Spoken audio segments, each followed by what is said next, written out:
അല്ലാമേ, ഇനി നീലിമയ്ക്ക് പിറകിൽ ആരെങ്കിലും ഉണ്ടാവോ? അതായത് അവളെ ആരെങ്കിലും സഹായിക്കുന്നുണ്ടാവോ? അഞ്ജലി ചോദിച്ചു. അത് കേട്ട് സത്യഭാമ അഞ്ജലിയെ തന്നെ നോക്കി. അതെന്താ നിനക്കിപ്പോൾ അങ്ങനൊരു സംശയം? സത്യഭാമ ചോദിച്ചു. ഞാനന്ന് അവളുടെ ജോലി ഇല്ലാതാക്കാൻ കുറെ നോക്കിയതല്ലേ, എന്നിട്ടും അവൾക്ക് ആ ജോലി കിട്ടി. മാത്രമല്ല, അവൾ ആ ചെക്കനെ ഈ സിറ്റിയിൽ തന്നെ ബെസ്റ്റ് സ്കൂളിലാണ് പഠിപ്പിക്കുന്നത്. അവൾക്ക് അത്രമാത്രം ശമ്പളമൊക്കെ കിട്ടുന്നുണ്ടോ? ഞാനന്ന് അവസാനം കണ്ടപ്പോൾ അവൾ നല്ല ഹാപ്പി ആയിരുന്നു. അതാ എനിക്കൊരു സംശയം, അഞ്ജലി കൂടുതൽ വ്യക്തമാക്കി പറഞ്ഞു. അത് കേട്ട് സത്യഭാമയ്ക്കും അഞ്ജലി പറഞ്ഞത് ശരിയാണെന്ന് തോന്നി. നീ വിഷമിക്കാതെ മോളെ, നീലിമ അധിക നാളൊന്നും സന്തോഷത്തോടെ ജീവിക്കാൻ പോകുന്നില്ല. അതിനുള്ള വഴിയൊക്കെ ഞാൻ കണ്ടുവച്ചിട്ടുണ്ട്. സത്യഭാമ പറഞ്ഞത് കേട്ട് അഞ്ജലിയുടെ മുഖം തെളിഞ്ഞു. അമ്മ അങ്ങനെ വെറുതെ ഒന്നും പറയില്ല എന്നവൾക്കറിയാം. സത്യഭാമ നീലിമയെ തകർക്കാൻ എന്തെങ്കിലും വഴി കണ്ടുപിടിച്ചു കാണുമെന്നോർത്ത് അഞ്ജലി ആശ്വസിച്ചു. അപ്പോൾ വാസുദേവൻ അയാളുടെ മുറിയിലായിരുന്നു. തന്റെ ബിസിനസ് ഫയലുകളും മറ്റും അയാൾ അസ്വസ്ഥതയോടെ തിരിച്ചു മറിച്ചു നോക്കി. എവിടെയാണ് തകർച്ച തുടങ്ങിയതെന്നയാൾ ഒരുപാട് സമയം ചിന്തിക്കുകയും കൂടി ചെയ്തു. എന്നിട്ടും അയാൾക്കൊരു ഉത്തരം കിട്ടിയില്ല. അപ്പോൾ അവിടേക്ക് സത്യഭാമ കയറി വന്നു. വാസുദേവൻ വളരെ അസ്വസ്ഥനായിരുന്നു. അത് കണ്ട് സത്യഭാമ ചോദിച്ചു, എന്തുപറ്റി നിങ്ങൾക്ക്? മോൾ അത്രയും പറഞ്ഞിട്ടും ഒന്നും പറയാതിങ്ങ് പോന്നതാണല്ലോ. സത്യഭാമ ചോദിച്ചു. വാസുദേവൻ അതിനു മറുപടി പറയാതെ തല ഉയർത്തി രൂക്ഷമായി അവളെ നോക്കി. അയാളുടെ നോട്ടം കണ്ട് സത്യഭാമ ഉടനെ മുഖത്തെ ഭാവം മാറ്റി സങ്കടം വരുത്തി. എന്നിട്ട് പറഞ്ഞു, അഞ്ജലിമോളുടെ സങ്കടം കണ്ട് നിൽക്കാൻ പറ്റുന്നില്ല. അവൾ എന്തെങ്കിലും കടുങ്കൈ ചെയ്യുമോന്നാ എന്റെ പേടി. എനിക്കാകെ അവളല്ലേ ഉള്ളൂ. സത്യഭാമ പറഞ്ഞത് കേട്ട് വാസുദേവന്റെ മനസ്സും ഒന്ന് പിടഞ്ഞു. അയാൾ അപ്പോൾ അഞ്ജലിയെക്കുറിച്ച് ചിന്തിച്ചു. എനിക്ക് മോളെപ്പറ്റി ചിന്തയില്ലെന്നാണോ നിന്റെ വിചാരം? അവളെക്കുറിച്ചല്ലാതെ ആരെക്കുറിച്ച് എനിക്ക് ഓർക്കാനുള്ളത്? വാസുദേവൻ വിഷമത്തോടെ ചോദിച്ചു. അപ്പോൾ സത്യഭാമ അയാളുടെ അടുത്തേക്ക് കൂടുതൽ ചേർന്നിരുന്നു. അഞ്ജലിയുടെ കാര്യത്തില് എന്തെങ്കിലും ചെയ്യണം ചേട്ടാ. സത്യഭാമ പറഞ്ഞത് കേട്ട് വാസുദേവൻ അവളെ നോക്കി. ഞാൻ ശ്രമിക്കുന്നുണ്ട് ഭാമേ. ആദിയുടെ കുടുംബം നമ്മളുമായി എത്ര കാലത്തെ ബന്ധമാണ്. എന്നിട്ട് ഈ അവസാന നിമിഷം പൈസയുടെ കാര്യം പറഞ്ഞ് വിവാഹം നീട്ടുവെന്ന് ഞാൻ അറിഞ്ഞോ? നമ്മൾക്ക് ഒരു തകർച്ച വരുമ്പോൾ കൂടെ നിൽക്കേണ്ടവരല്ലേ ആദിയുടെ വീട്ടുകാര്? വാസുദേവൻ ചോദിച്ചു. അതൊക്കെ എനിക്കും അറിയാം. പക്ഷേ ഇപ്പൊ അതൊക്കെ പറഞ്ഞിട്ട് എന്താ കാര്യം? നമ്മളിപ്പോൾ ആലോചിക്കേണ്ടത് അഞ്ജലിയുടെ വിവാഹം നടത്താൻ പൈസ ഉണ്ടാക്കാൻ എന്ത് ചെയ്യാൻ പറ്റുമെന്നാണ്. ഞാനൊരു വഴി പറയട്ടെ? വാസുദേവൻ അതെന്താണെന്നറിയാനുള്ള ഭാവത്തിൽ അവളെ നോക്കി. നമുക്ക് നീലിമയെ ഒന്ന് പോയി കണ്ട് സംസാരിച്ചാലോ? സത്യഭാമ ചോദിച്ചത് കേട്ട് വാസുദേവനെ നെറ്റിച്ചുളിഞ്ഞു. അയാൾ ദേഷ്യത്തോടെ പറഞ്ഞു, ദേ ബാമേ, ആ എരണം കെട്ടവളുടെ കാര്യം എന്നോട് മേലാ സംസാരിച്ചു പോകരുത്. എന്നെ ആൾക്കാരുടെയൊക്കെ മുന്നില് നാണം കെടുത്തി കടന്നു കളഞ്ഞവളാ ആ മൂദേവി. വാസുദേവൻ പറഞ്ഞത് കേട്ട് സത്യഭാമ മനസ്സിൽ ചിരിച്ചു. സത്യത്തിൽ നീലിമയോട് അയാൾക്കുള്ള വെറുപ്പ് കൂട്ടാൻ വേണ്ടി തന്നെയാണ് സത്യഭാമ അങ്ങനെ പറഞ്ഞത്. അവർക്ക് മറ്റൊരു വിഷയം സംസാരിക്കാനുണ്ടായിരുന്നു. അതിനുള്ള ആദ്യ പടിയായിരുന്നു അത്.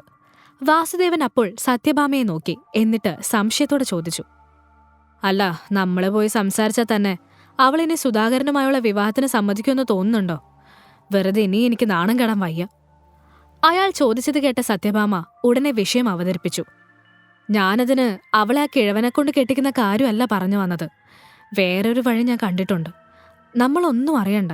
നീലിമയെ ഒരാൾക്ക് ഏൽപ്പിച്ചു കൊടുത്താൽ മാത്രം മതി. കോടികൾ കയ്യിൽ കിട്ടും. സത്യഭാമ ഉത്സാഹത്തോടെ പറഞ്ഞു. അത് കേട്ട് വാസുദേവൻ ഭാര്യയെ നോക്കി ചോദിച്ചു, എന്നുവെച്ചാ? അത് പിന്നെ സ്പാർക്കിൾ എന്ന് പറഞ്ഞൊരു ഏജൻസി ഉണ്ട്. അത്ര ഫേമസ് അല്ല.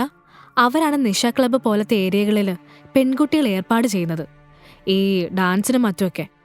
ഇടയ്ക്കൊന്ന് പതറിയെങ്കിലും സത്യഭാമ പറഞ്ഞൊപ്പിച്ചു. ഭാര്യ പറഞ്ഞത് കേട്ട് വാസുദേവൻ അക്ഷരാർത്ഥത്തിൽ ഞെട്ടിപ്പോയി. അയാൾ അവരെ രൂക്ഷമായി നോക്കി. എന്നിട്ട് ചോദിച്ചു, ഏത്? ഈ അഴിഞ്ഞാടുന്ന പെണ്ണുങ്ങളെ ഏർപ്പാട് ചെയ്യുന്ന ഏജൻസിയോ? ഞാൻ കേട്ടിട്ടുണ്ട് അവരെക്കുറിച്ച്. അവർക്ക് പെൺവാണിഭം വരെ ഉണ്ടെന്ന കേൾവി. അത് ശരിയാവില്ല. വാസുദേവൻ തീർത്തു പറഞ്ഞു. അത് കേട്ട് സത്യഭാമയുടെ മുഖം മങ്ങി. നീലിമയെ അത്തരമൊരു സാഹചര്യത്തിൽ കാണാൻ അയാൾ ആഗ്രഹിക്കുന്നില്ല. പ്രായത്തിൽ മൂത്തൊരാളെ വിവാഹം കഴിച്ചാലും അവൾ അന്തസ്സായി ജീവിക്കണം. അതോടൊപ്പം ഫാമിലിയുടെ ബിസിനസ്സിനും ആ ബന്ധം സഹായകമാവണമെന്നേ അയാൾക്കുണ്ടായിരുന്നുള്ളൂ. അതിനുവേണ്ടിയാണ് വാസുദേവൻ ചില വിട്ടുവീഴ്ചകൾക്ക് തയ്യാറായത്. അവൾ തന്നെ വഴിക്ക് വരാത്തതിലുള്ള ദേഷ്യവും മറ്റുമാണ് വാസുദേവൻ അവളോട് കാണിച്ചിരുന്നത്. ഭർത്താവിന്റെ ഭാവമാറ്റം ശ്രദ്ധിച്ച സത്യഭാമ ഉടനെ പറഞ്ഞു, അതൊക്കെ വെറുതെ ആളുകൾ പറയുന്നതാണ്. ഈ ഡാൻസും മറ്റുമൊക്കെയാ അവിടെ നടക്കുന്നത്. നീലിമയെ അവരുടെ ഡാൻസൊക്കെ പഠിപ്പിച്ച് കൂടെ നിർത്തിക്കോളും. അതൊന്നും ആലോചിച്ച് വിഷമിക്കേണ്ട കാര്യമില്ല. നടക്കില്ല ബാമേ, എനിക്ക് പറ്റില്ല ഇതിന് കൂട്ടി നിൽക്കാൻ. നീ വേറെ വല്ല വഴിയുണ്ടെങ്കിൽ പറ. വാസുദേവൻ പറഞ്ഞു. ഹോ, നിങ്ങൾക്കപ്പോ നീലിമയെക്കുറിച്ച് മാത്രമേ ഇപ്പോൾ ചിന്തയുള്ളൂ അല്ലേ? ഞാനും എൻ്റെ മോളും അല്ലെങ്കിലും എന്നും പുറത്താണല്ലോ. അഞ്ജലി മോൾക്ക് അച്ഛനെന്ന് പറഞ്ഞ ജീവനാണ്. അതുപോലെ അല്ല നീലിമയ്ക്ക്. ഇതൊക്കെ ഓർത്ത് വേണം എന്തെങ്കിലും പറയാൻ. സത്യഭാമ അയാളെ മൂപ്പിക്കാൻ വേണ്ടി പറഞ്ഞു. ഒടുവിൽ സഹികെട്ട വാസുദേവൻ പറഞ്ഞു. ഹാ, ഞാനൊന്ന് ആലോചിക്കട്ടെ. ഇപ്പൊ നീ അതിനെക്കുറിച്ചൊന്നും ചിന്തിക്കണ്ട. വാസുദേവൻ പറഞ്ഞത് കേട്ട സത്യഭാമ പകുതി വിജയിച്ച മട്ടിൽ ചിരിച്ചു. അവരുടെ ചിരി വാസുദേവൻ കണ്ടില്ല. മറ്റൊരു ദിവസം തന്റെ ക്യാബിനിലിരുന്ന നീലിമ ലാപ്ടോപ്പിൽ ഓരോ ഫയലുകളും എടുത്ത് ചെക്ക് ചെയ്തുകൊണ്ടിരിക്കെ അവൾക്ക് ഒരു ഫോൺ വന്നു. പരിചയമില്ലാത്ത നമ്പറിൽ നിന്നാണ് കോള്. നീലിമ ഫോൺ എടുത്ത് ചെവിയിൽ വച്ചു. ഹലോ, നീലിമ പറഞ്ഞു. ഹലോ മിസ് നീലിമ, ഞാൻ ആക്ടർ രാംദേവ് ആണ്. മറുവശത്തു നിന്ന് റാം പറഞ്ഞു. നീലിമ ആകെ ഞെട്ടിപ്പോയി. ആ സമയം രാംദേവിന്റെ കോള് അവൾ ഒട്ടും പ്രതീക്ഷിച്ചിരുന്നില്ല. പറയൂ റാം. നീലിമ വെപ്രാളം മറച്ചുകൊണ്ട് പറഞ്ഞു. ഞാൻ തന്റെ ഡ്രസ്സ് വാഷ് ചെയ്തത് എടുത്തുകൊണ്ട് വന്നിട്ടുണ്ട്. നീലിമയ്ക്ക് ബുദ്ധിമുട്ടില്ലേൽ ഒന്ന് പുറത്തേക്ക് വരാമോ? റാം പറഞ്ഞു. അയ്യോ, താങ്കൾ എന്തിനാണ് അതൊക്കെ എടുത്തോണ്ട് വന്നത്? ഞാൻ അങ്ങോട്ട് വരാമായിരുന്നല്ലോ. നീലിമ പറഞ്ഞു. അത് കേട്ട് റാം ചിരിച്ചു. ഏയ്, അതൊന്നും കുഴപ്പമില്ല. മിസ് നീലിമ ഒന്ന് ഓഫീസിന്റെ പുറത്തേക്ക് വന്നാ മതി. റാം പറഞ്ഞു. അത് കേട്ട് നീലിമ അത്ഭുതത്തോടെ കസേരയിൽ നിന്ന് എഴുന്നേറ്റു.